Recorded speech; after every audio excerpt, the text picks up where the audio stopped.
فوج کی پروفیشنل اس اپروچ پہ ایک رائے آئی ہے جو ہمیشہ سے ہماری تو رہی ہے. ہم کبھی اس پہ تقسیم نہیں ہوئے، نہ ہونے دینے کے لیے کسی کو چاہیں گے کہ وہ بھی تیار ہو جائے. جیسے انہوں نے کہا کہ انڈین میڈیا پہ جو کچھ ہو رہا ہے بالکل، اور بریگیڈیئر صاحب کو اس لیے بھی نہیں جانا چاہیے کہ ان کے فکرہ پورا ہونے سے پہلے یعنی کوئی جواب دیں. انڈین میڈیا اپنا سوال کر کے ان کو کبھی بھی ڈراپ کر سکتا ہے. وہ بالکل وہ آپ کو ہمیں کسی بھی جرنلسٹ کو اس لیے نہیں بلاتے کہ انہیں چہرے پسند ہیں. وہ یہ دکھاتے ہیں کہ Pakistani journalist, Pakistani defence analyst آئے اور ہم نے ان کے ساتھ کیا گندا اور برا سلوک کیا. بالکل وہاں پہ بالکل کسی قسم کی نارمز نہیں ہے پاکستان کے حوالے سے. وہ صرف اپنی اسٹیٹ کی پالیسی چلا رہے ہوتے ہیں وہاں پہ بیٹھ کے. اور یہ ہمارے ہاں شدید ترین کمی ہے. یعنی ہم اپنے اداروں کی بے عزتی اپنوں سے علاوہ دوسروں سے بھی بڑی خوشی سے کرا لیتے ہیں، بٹھا کے موقع دیتے ہیں. یہاں پہ کچھ لائنیں ڈرا ہونی چاہیے تھی جو نہیں ہو سکی بدقسمتی سے.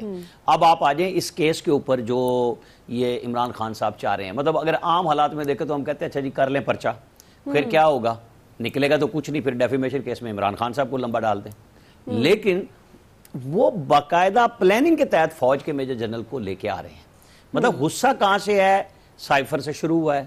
بھائی آپ سے کوئی پوچھے، جب آپ ٹرمپ کے کہنے پہ پاکستانی ایمبیسی کو انوالو کر رہے تھے ٹرمپ کی الیکشن کمپین میں ایک دوسری پارٹی کے خلاف، تو پاکستان استعمال ہوا نا. آپ نے پی ٹی آئی کو کیوں نہیں استعمال کیا؟ آنے والا آپ کو کیا سلام بھیجے گا آ کے کہ آپ نے میرے ہرانے کے لیے اپنی پاکستانی کمیونٹی کو میرے خلاف لگایا؟ مطلب کچھ سوچے تو صحیح جا کے. یہاں پہ کوئی ملک دشمن آ کے یا دوسرا ملک آ کے پیسے لگائے. یہی کیس ہو رہا ہے نا اس وقت فارن فنڈنگ کا، کہ جناب یو اے کے شہزادے کے پیسے چیریٹی کے نام پہ لے کے آپ نے پولیٹیکل کام پہ لگا لیے. کیا سوال ہو رہا ہے؟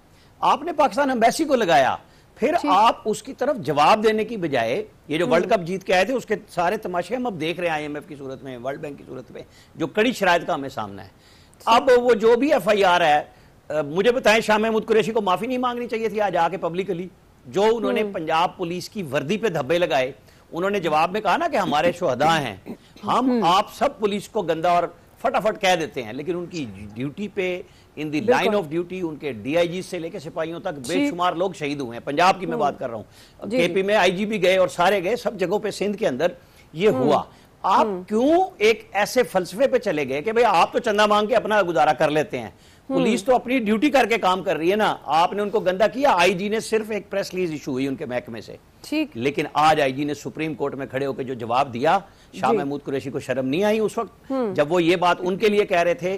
انہوں نے کہا پنجاب گورنمنٹ نے روکا ہے. اب پنجاب گورنمنٹ کی وضاحت چودھری پرویز الہی کریں، مشیر داخلہ چیمہ صاحب کریں جو اس دن کنٹینر سے سب سے پہلے اتر کے نکلے تھے صاف ستھرے کپڑوں کے ساتھ. وہ کہہ رہے تھے ہم نے نامعلوم افراد کے خلاف. میں کچھ اور بات کر رہا ہوں، دعا میں کچھ اور بات کر رہا ہوں. ذمہ داری جو ہوتی ہے نا، یا چیف منسٹر کی ہے یا مشیر داخلہ کی ہے. تو مشیر داخلہ جو سفید کپڑوں کے ساتھ اس کنٹینر سے بغیر داغ دھبے کے غائب ہوئے، وہ کہاں گئے تھے؟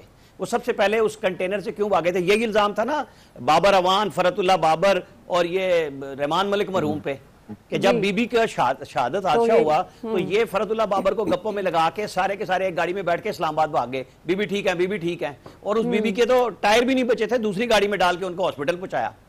ٹھیک ہے، یہ جو سیکیورٹی میں مامور لوگ تھے ان کو تو سب سے پہلے اندر ہونا چاہیے. ان کے اوپر الزام آتا ہے.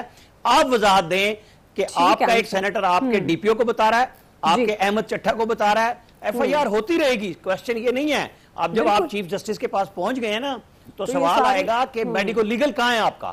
وہ آپ نے میڈیکل لیگل نہیں کرایا تو ایف آئی آر کس طرح ہوگی؟ آپ اس کو گولی بتائیں گے، میزائل بتائیں گے، AK-47، یعنی جس کے منہ میں جو میزائل آیا وہ ڈال دیا. کچھ ہے ہی نہیں کہ بھئی اس کو ایک تکلیف ہوئی ہے. ایاز خان صاحب دیکھ کے آئے ہیں، میری دن میں بات ہوئی ہے ان سے.